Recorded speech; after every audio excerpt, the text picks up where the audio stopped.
Sejam muito bem-vindos a mais um vídeo do meu canal pessoal. Vou perder a mania de ficar falando o nome dos canais, porque às vezes eu tô no meu canal de game, eu falo o nome daqui, às vezes eu vou fazer um vídeo aqui, eu falo no meu canal de games.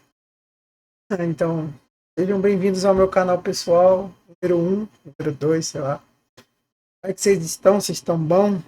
Eu tô bom demais, seu doido. Faz um tempinho que eu não faço vídeo, né? Me restringe a fazer vídeos só quando eu tenho pauta, assunto, ou quando eu tenho insights maneiros. É porque compromisso, entre aspas, do canal não é analítico, documental ou algo do gênero assim, só para registrar alguns insights. Eu faço ele pelo mesmo motivo que meu amigo Márcio, lá do canal Resenhados. E. Ah, cabelo tá bagunçado. Como eu falei, eu meio que só gravo vídeo quando tem insights maneiros, né? Ultimamente, com um fato que provavelmente já é conhecido por qualquer pessoa que já acompanha os vídeos já tem tempinho, o que vem acompanhar, que eu dou aula para crianças, né? Dou aula de catequese. Eu também dou aula para adultos. Eu até tava e eu trabalho por fora, outras coisas. E esses dias eu conversei com um senhor que ele estava falando sobre educação e eu falei para ele, né, da minha vocação a lecionar.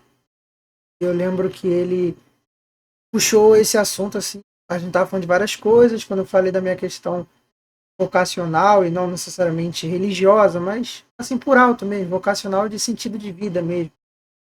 A lecionar, ele começou a querer entrar não é debate, mas uma conversa mais aprofundada sobre o assunto, ainda mais que ele era pai de dois professores, uma mulher, né, que já é formada em pedagogia há uns anos, aí ele leciona para jovens adultos, não sei se ele quis dizer que ela leciona na faculdade ou no ensino médio, e filho, o filho homem dele, que leciona matemática no fundamental, um negócio assim. E ele tava comentando, né, dos filhos, que os filhos eles estavam falando da dificuldade que é você lecionar para crianças abaixo de certa idade, né? E você vai crescendo, você não vai tendo tanta flexibilidade assim, né? Tanta dinâmica de sala. Isso é uma coisa que eu sempre quis desenvolver desde o meu primeiro dia dando aula, né? Que é dinâmica em sala. E até vou me aprofundar um pouco nas minhas estratégias dentro de sala de aula, mas ele falou, né, o quanto cada dia está mais difícil você chegar no aluno, né? Isso me fez refletir um pouco sobre alguns séculos atrás, né? Antes de alguma das revoluções, antes da segunda revolução industrial, né? Antes das máquinas a vapor e tal, antes das grandes indústrias, da questão do mestre e do discípulo, né? Era muito comum, anos atrás, alguns séculos atrás, existia um mestre e o discípulo, né? Eu ia lá, me casava com uma mulher e aí eu tinha que trabalhar na roça ou fábrica. E aí, para o meu filho ter a mínima chance de ter uma profissão, eu pegava ele e botava sobre as ordens de um artesão, de um carpinteiro, de um marmoreiro, eu, de alguém que trabalhasse com algo especificamente para ele desenvolver-se naquela técnica. E era muito comum isso, né? Eu lembro que estudando um pouco sobre Leonardo da Vinci, ele tinha um discípulo dele, né? Eu sempre esqueço o nome dele porque eu acho um nome meio de teor meio sexual. Não é, mas eu acho. Eu não sei se era Franzinho, Frazinho, Fazinho, não sei, eu sempre esqueço.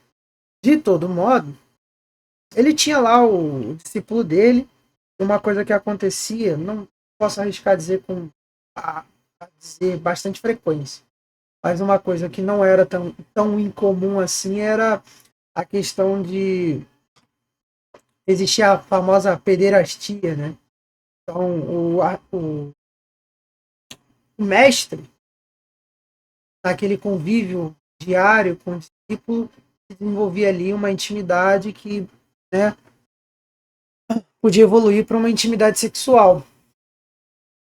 E claro que isso não era regra, não era com todo mundo, não era com todas as profissões, em todos os lugares, mas dava-se para se perceber que se algo evolui para uma intimidade sexual, né, é, existe algum grau de intimidade. Né? Intimidade é você acessar o íntimo do outro. E com o tempo, naturalmente, essas relações não se prendiam só a ambientes de trabalho, né?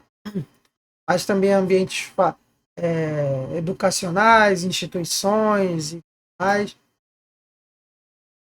E hoje em dia, evoluindo um pouco as coisas, evoluindo um pouco o ponto no tempo onde eu quero estar, hoje em dia, tanto em ambiente de trabalho, quanto em ambiente escolar, e até quanto no ambiente social comum, a intimidade com outras pessoas é complicada. Não que eu esteja reclamando que não dá para ser amigo íntimo de todo mundo. É óbvio que nunca vai acontecer. Mas hoje em dia existe um déficit de intimidade com as pessoas, sabe? Tipo, existe um ponto íntimo em comum com os outros. Pelo menos quando eu era criança era muito mais comum, eu não, né? Mas um adulto saber que o outro adulto tem filho, ou é casado, ou se mora perto, mora longe, etc, etc. Hoje em dia é meio difícil você saber isso, é como se cada um vivesse um postinho de trabalho mesmo, cada um vive no seu bloquinho, no seu mundo. E eu não estou nem falando tanto de trabalho, mas comum mesmo. Eu falei, né, da sala de aula, etc e tal, que eu dou aula. Eu tiro isso pela sala de aula mesmo, né? Se você não forçar, você como educador, forçar uma intimidade com as pessoas que você está ali cuidando, né, gerindo, tutelando, não é comum você passar 1 ou 2 anos, 3 anos até tutelando alguém em alguma matéria, em alguma faculdade, em algum exercício cursivo, e a pessoa, e você só souber dela, você só saber dela o primeiro nome, mal saber a idade, mal saber se ela é casada, solteira. E essas coisas podem não parecer tão problemáticas, né? Podem parecer um não problema, como diria o Rasta, não problema.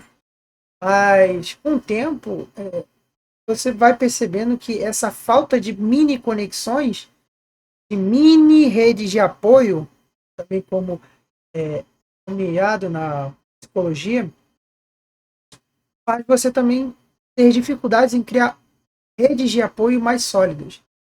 Então, fazendo um paralelo, aquele adolescente barra jovem adulto que vai se desconectando da família, evitando ter conexões com seus pais, com seus irmãos, com avós e tios, etc., ele vai perdendo uma rede de apoio minimamente decente, né? Só os pais já contam como 2 indivíduos, avós mais 2, aí fica 4. Se ele tiver tio, vai só se multiplicando, multiplicando. E aí ele poderia ter várias possibilidades, várias oportunidades que se fecham por ele não ter conexões, né? Com sua família. E isso tá se escalando, né? Para outros ambientes. Era comum você ter a família como rede de apoio, né? Primos, primas, tios, tias, avós, avós, pais e mães. E também em outros lugares, você tem lá o seu futezinho da rapaziada, e no fute da rapaziada tem um cara que é amigão teu, e tem um cara que é amigão do amigão que é seu. Então, tipo assim, se acontecesse alguma coisa, você tinha o seu amigão, e se ele não pudesse te ajudar, tinha um amigão dele que te ajudava. E hoje em dia isso foi completamente obliterado, né? As relações interpessoais, elas foram reduzidas a meras conveniências sociais, né? Então, eu meio que só vou ter comunicação com aquela garota porque eu quero comer ela, ou com aquele cara porque eu quero dar para ele, ou com aquela pessoa porque eu sei que ela tem dinheiro, ela pode me dar uma oportunidade financeira, uma oportunidade de trabalho, né? Eu só vou ter relações com a minha mãe, né? Relações pessoais com ela, se ela for a mãe perfeita, né? A mãe que, sei lá, me mima ou valida as minhas ações, por mais tóxicas que possam vir a ser. Só vou ter relação com meu pai, alguma relação com meu pai, se ele for assim, assado. Então, todo mundo vira um objeto de satisfação, né? Um objeto de capricho. Então, eu só tenho relações com certas pessoas se elas satisfazerem minhas necessidades do momento. E hoje em dia, isso está muito mais explícito que alguns anos atrás. Alguns anos atrás, ainda tinha aquela questão de, tipo assim, você ser meio surdino quando uma pessoa era interesseira com você. Interesseira em todos os sentidos, né? Ela só está perto de você porque ela quer te comer ou te dar, porque ela quer alguma oportunidade que você possa oferecer para ela, porque ela quer seu dinheiro, porque ela quer pegar alguém do seu meio, entendeu? Hoje em dia não, hoje em dia é quase que escancarado, né? Isso também mostra um pouco da falta de adaptabilidade do brasileiro médio. Você vê que se eu sou de uma bolha, eu sou da bolha do rock. Eu vou lá, vou botar uma jaqueta de couro, vou botar aqueles spikes, acho que não, o nome é spike, né? Aquelas pulseira com espinho, colheira com espinho, essas porra aí, né? Então, qualquer um que sai meio que do padrão disso, eu tenho uma resistência um pouco maior do que com pessoas do meu meio de socializar com ela. Então, por exemplo, hoje eu vejo bastante, tanto entre meus alunos, quanto também pessoas de ambientes de trabalho, ambientes que eu frequento agora com bastante regularidade. Se aquela pessoa, ela, um exemplo que é bastante real, não é macumbeira e não é maconheira, ela já não se encaixa muito bem, tem muita dificuldade de se encaixar naquele ambiente. Então, eu tenho um conhecido que ele vive num lugar onde tem bastante gente, que é candomblessista, espírita, umbanda, e pelo simples fato dele não é questão de desenvolver uma narrativa de que ele está sendo perseguido, mas pelo simples fato de ele não participar dessa religião, ele já é excluído de 70 a 80% das interações que se tem naquele grupo. Então, ele necessita de se fazer um esforço maior para não se encaixar, mas para interagir com aquelas pessoas. Antes, as pessoas elas tinham suas particularidades e essas particularidades não norteavam tanto assim a personalidade dela. Hoje em dia, as pessoas têm muito menos particularidades, muito menos é, hobbies, gostos, e esses gostos barra hobbies, barra particularidades, norteiam muito mais a personalidade dela do que alguns anos atrás norteavam. Então, eu usei o exemplo da religião, mas também tem algumas outras coisas que a pessoa costuma deixar muito como norte. Eu também usei a religião de matriz africana, mas tem gente cristã que é assim também, extremamente chata, extremamente puritana. Tudo que você faz, ela quer envolver o evangelho no meio. Tipo, não é como se fosse errado, né? Pregar a todo momento, mas existe hora e lugar para as coisas. Às vezes você sair pregando o evangelho de maneira indiscriminada acaba transformando você em só um cara escrupuloso e chato, sabe? Tipo, como se eu não pudesse curtir uma festa, porque em vez de eu estar naquela festa na sexta-feira, eu devia estar indo correr para uma igreja para ficar ali prostrado o tempo todo, adorando o Santíssimo e tal, como se eu não pudesse respirar qualquer outra coisa, né, que não fosse religião ou atividades religiosas. Como se os próprios religiosos não tivessem outras atividades além de orar, né? Mas tem outras coisas também que estão norteando demais a personalidade das pessoas. Uma coisa, por exemplo, que eu vejo bastante hoje é videogames e animes norteiam muito mais a personalidade das pessoas hoje do que há alguns anos atrás. Então, às vezes você vai falar com um adolescente de 15, 14 anos, ele só fala de Roblox ou o jogo do momento que tiver aí, Stardew Valley, Silksong, Hollow Knight, ou ele vai lá ficar falando de Jujutsu, vai falar de algum anime que tá saindo por aí, One Punch Man ou algo assim. Não sei. Né? Tem um aí que até tô interessado em ver, é o Witch Hat Atelier, eu acho. Witch Hat Atelier.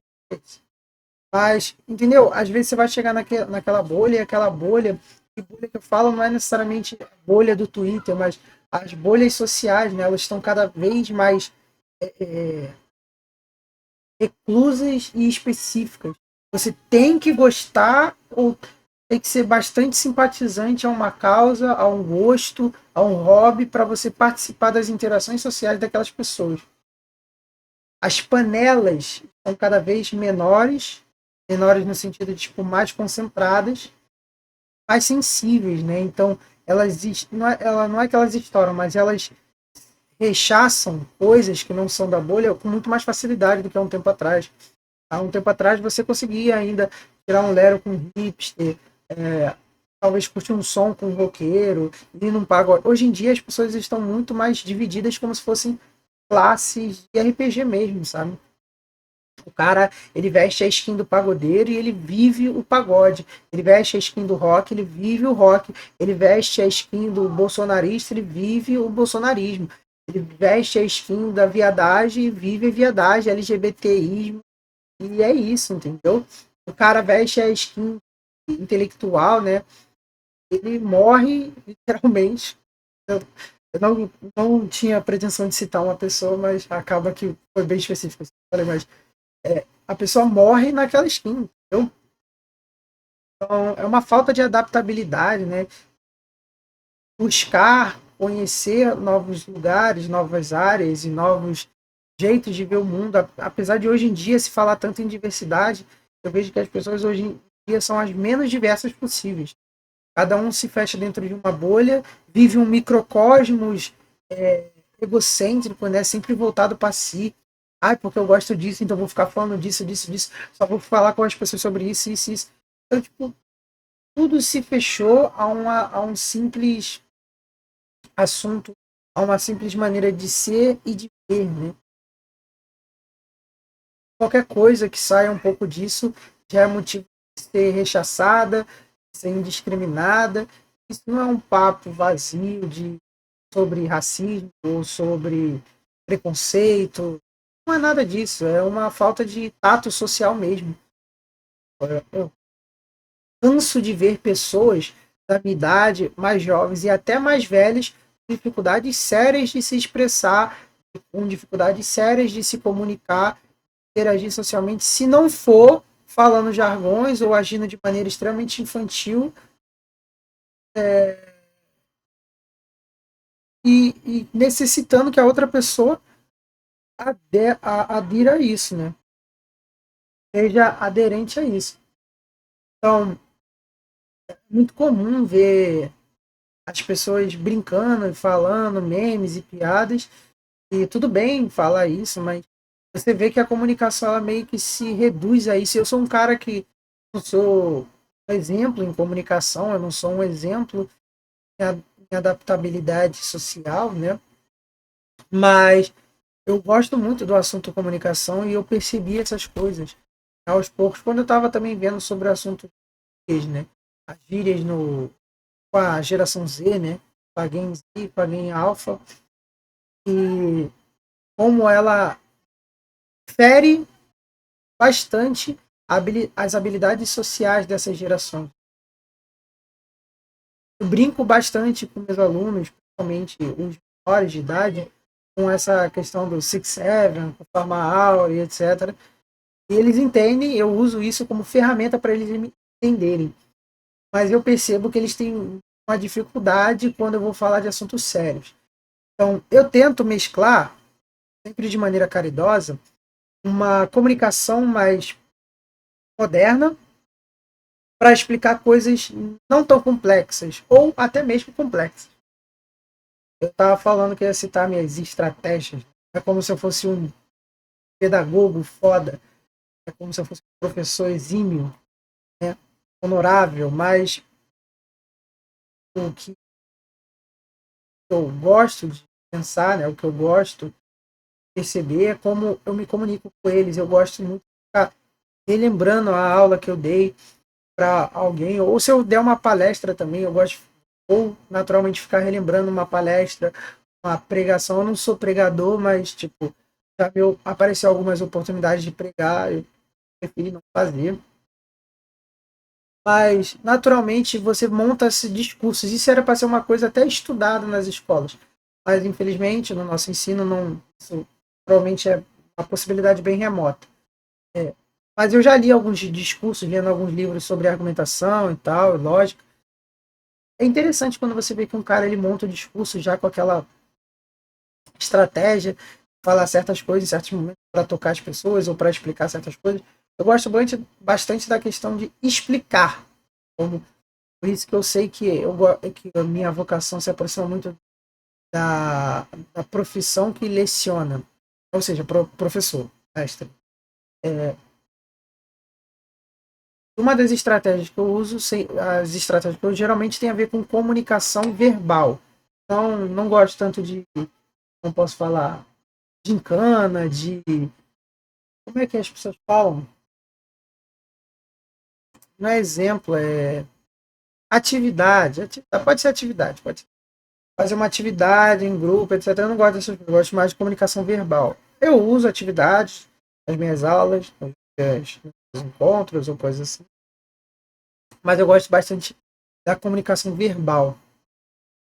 E uma coisa que me impressionou esses dias foi que numa aula que eu estava dando para as crianças, eu tinha que explicar Gênesis, né? É também como se fosse uma matéria fácil, mas também não é uma coisa extremamente complexa. Eu estava explicando sobre a questão poética de Gênesis e tudo mais. E, pô, como é que você vai explicar que Gênesis é um livro mais poético do que literal? Como você vai explicar que existem conceitos ali que mexem com a natureza divina, que falam da natureza humana? E as crianças tiveram duas dúvidas muito presentes, entre elas, independente, seja, se era irmão, se era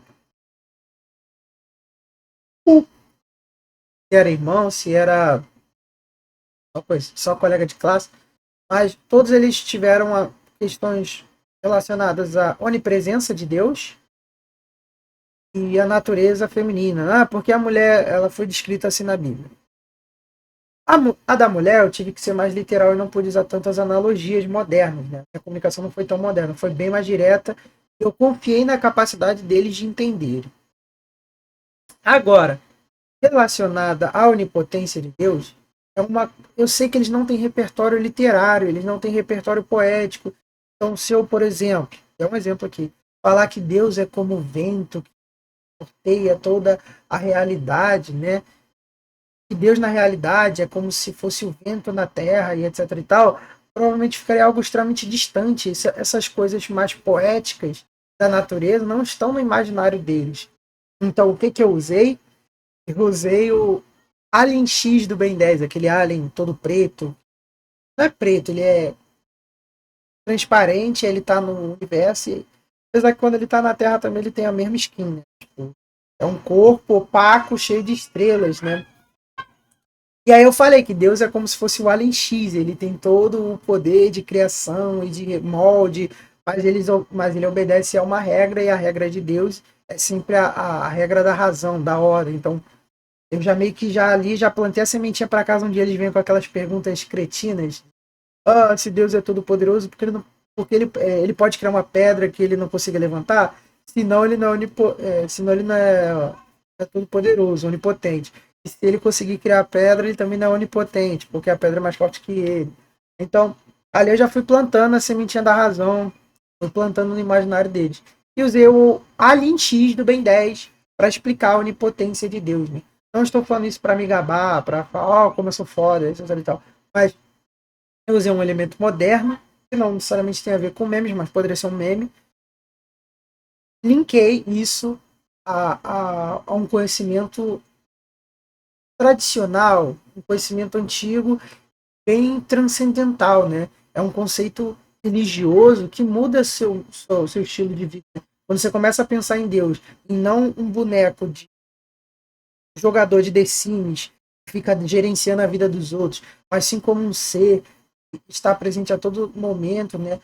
Vigiando a sua criação, e ele tem o poder de moldar e remoldar as coisas a seu bel prazer, mas assim não faz, ele quer respeitar o livre-arbítrio, isso já fica na cabeça da criança. Tudo bem que ela vai pensar em Deus linkando com o Alien X do Ben 10, mas com o tempo ela vai agregando no seu repertório, se assim Deus permitir, né? Elas não se perderem depois da catequese completamente, ela pode linkando no seu repertório intelectual outras coisas, né? Ela pode ler um livro de algum doutor da igreja, alguma pregação de um padre, alguma coisa que ela viu na vida real, linkou, tipo, nossa, Deus deve ser isso. Ela, sei lá, se casou, ou namorou uma garota, ou um garoto muito legal e tudo mais. Ah, nossa, eu amei essa pessoa, mas eu tive que deixar ela aí, assim como Deus também me permite viver, mesmo eu sendo infiel com ele, ao pecar e tal. Então, são coisas que a vida vai permitindo ela linkar ao conhecimento da realidade, ao conhecimento da natureza divina, da verdade, da salvação. E eu falo isso também em outras. Não só me atendo à religião, à catequese, mas tem pessoas que usam muito das estratégias de memes e piadas e humor. E hoje em dia o humor ele é muito presente na comunicação. É muito difícil você não estar numa bolha, num grupo, e esse grupo não usar de humor para se referenciar coisas da realidade. Não é mais tanto a arte da música, dos filmes ou das séries. Né? Quando você quer falar da sua realidade dura no trabalho, você vai lá no Instagram e vê vários memes sobre o quão engraçado é, sei lá, chegar atrasado, ou quão revoltante é não receber no quinto dia útil, no quinto dia exato do mês, ou algo assim. E você vê um meme sobre isso, não uma música, uma série, ou um texto de um blog, de um fórum, entendeu? Então o humor é muito presente na comunicação moderna. Não que ele não fosse tão presente anteriormente na comunicação, mas hoje ele é muito mais. O sarcasmo também é, a ironia também é. Então essas coisas são quase que ferramentas chaves para você se comunicar melhor hoje em dia, né? Eu vejo que as pessoas, apesar de às vezes até terem consciência disso, é quase inconsciente nelas, elas chegarem no lugar já fazendo piada. Piada que eu digo assim, chegar no lugar e já brincar com todo mundo, ou brincar com as situações básicas daquilo, tal. Eu vejo que mesmo assim elas não conseguem dominar bem essas ferramentas e, consequentemente, elas ficam isoladas no próprio mundinho das ideias delas. Elas não conseguem, às vezes, se desenvolver nas bolhas. E aí as bolhas que elas ficam inseridas, que já são um sério problema hoje em dia, né, vão se tornando bolhas dentro de bolhas. Então, eu crio um grupo aqui do RPG, eu sou um cara que gosta muito de RPG, que eu sei muita coisa sobre RPG. E eu chamo 5 pessoas que também gostam de RPG. Só que basicamente elas, quando vão jogar RPG comigo, elas não conseguem se comunicar tão bem, não conseguem jogar tão bem. E aí a mesa vira que, tipo, eu que gosto pra cara de RPG e mais 2 candangos. O resto fica, tipo, meio que só expectando, né? Fica só vendo eu e mais outros 3 ou 4 agentes reagindo àquela realidade e desenvolvendo uma comunicação ativa sobre aquela realidade. As outras pessoas ficam mais como espectadores, né? 4 ou 5 agentes de uma meia dúzia de gato pingado que falam sobre aquela realidade. Então, as pessoas, se o mundo fosse um teatro, as bolhas seriam atores que estão no palco, as bolhas dentro de bolhas, no caso, seriam os atores que estão no palco, os diretores que estão dirigindo a peça, e a maior parte das pessoas também estariam dentro dessa bolha, mas na parte da plateia, só vendo. E aí teriam vários teatros um do lado dos outros. A maior parte das pessoas estariam sempre na plateia. O palco teria umas 4 ou 5 pessoas. Seria tipo uma absorção da comunicação, só que de maneira mais passiva do que ativa. A comunicação, no geral, é mais ativa do que passiva. Ou, numa sociedade saudável, costuma ser mais ativa do que passiva. Eu acho que daria para desenvolver muito mais sobre isso, ainda mais relacionando a tecnologia, como a gente consome ela. Mas ainda falta alguns insights. Eu acho que tem um material legal que eu posso trazer disso depois. Até ver se eu consigo resenhar fácil, desenvolver alguma coisa que possa ter me faltado. Mas no geral, é isso. Como eu falei, os vídeos não têm uma frequência fixa por causa que eu só faço quando tem sites para fazer. Mas quando eu faço, costumo fazer isso aí em 30 minutos. Igual a minhas aulas. Bom, então é isso. Fiquem com Deus. Até o próximo vídeo. Tchau.